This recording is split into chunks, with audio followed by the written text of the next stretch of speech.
ছোট্ট মেয়ে নূর, যার স্বভাব ছিল সব সময় আলহামদুলিল্লাহ বলা। সে সুখে দুঃখে সব সময় বলতো আলহামদুলিল্লাহ, আল্লাহ যা করেন ভালোর জন্যই করেন।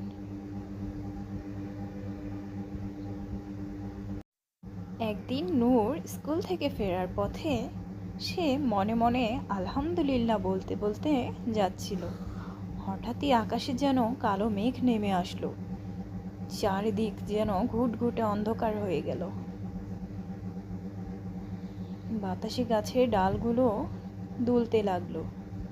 তখন এক বৃদ্ধ মহিলা, এই মেয়ে, এখানে আসো, দেখছো না কত বাতাস হচ্ছে, ঝোড়ো হাওয়া বইছে, এখানে আসো, এখানে এসে বসো। তখন নূর সেখানে বসতেই গাছের মস্ত এক ডাল ভেঙে পড়ল। দেখেছো দাদু, গাছের ডালটা কিভাবে ভেঙে পড়লো? আর একটু হলেই তোমার মাথায় পড়তো। জি দাদু, আলহামদুলিল্লাহ, আল্লাহই রক্ষা করেছেন। আল্লাহ যা করেন ভালোর জন্যই করেন। সেদিন নূরের বাবা খুব অসুস্থ হয়ে পড়েছিল। তাই দেখে নূর হতাশ না হয়ে বলতে লাগলো, আলহামদুলিল্লাহ, আল্লাহ তুমি নিশ্চয়ই কোনো উপায় বের করবে।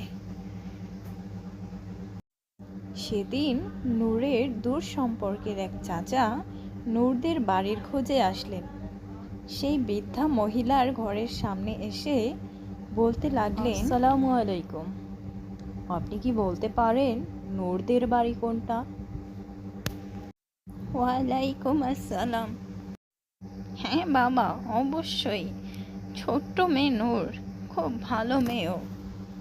ওদের বাড়ি একটু সামনের দিকে গেলেই বামে একটা বাড়ি দেখতে পাবে।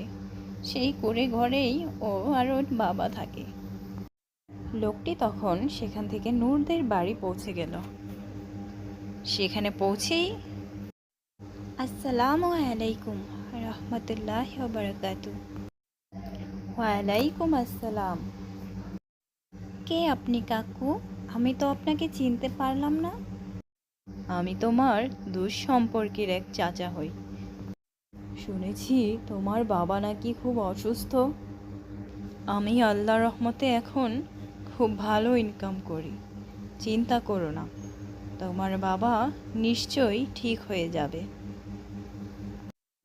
এই বলে লোকটি ডাক্তার আনার ব্যবস্থা করলেন। আর সেদিন ডাক্তার এসে নূরের বাবাকে দেখলেন আর দ্রুত চিকিৎসার ব্যবস্থা করলেন। চিন্তা করো না মা, তোমার বাবা সুস্থ হয়ে যাবে। তোমার চাচা আমাকে সব বলেছে, কোনো চিন্তা করো না, ছোট্ট একটা অপারেশন, তারপর ইনশাল্লাহ তোমার বাবা ভালো হয়ে যাবেন। আলহামদুলিল্লাহ, আল্লাহ যা করেন ভালোর জন্যই করেন। ধন্যবাদ ডাক্তার কাকু। তখন নূর আল্লাহর কাছে শুকরিয়া আদায় করল। আলহামদুলিল্লাহ, আল্লাহ তোমার অশেষ রহমত। নিশ্চয়ই তুমি যা করো ভালোর জন্যই করো। আলহামদুলিল্লাহ। আর তারপর নূরের বাবা সুস্থ হয়ে গেলেন। নূরের মাথায় হাত রেখে বললেন, আলহামদুলিল্লাহ মা, আমি এখন পুরোপুরি সুস্থ। তুমি কোনো চিন্তা করো না, আল্লাহ যা করেন ভালোর জন্যই করেন। আলহামদুলিল্লাহ। গল্পটি থেকে আমরা বুঝতে পারলাম, আলহামদুলিল্লাহ শুধু একটা শব্দ নয়, এটা কৃতজ্ঞতা, বিশ্বাস আর আল্লাহর প্রতি আস্থা প্রকাশের উপায়। সুখে দুঃখে আলহামদুলিল্লাহ বললে আল্লাহ তাআলা আমাদের পাশে থাকেন এমনভাবে যা আমরা কল্পনাও করতে পারি না।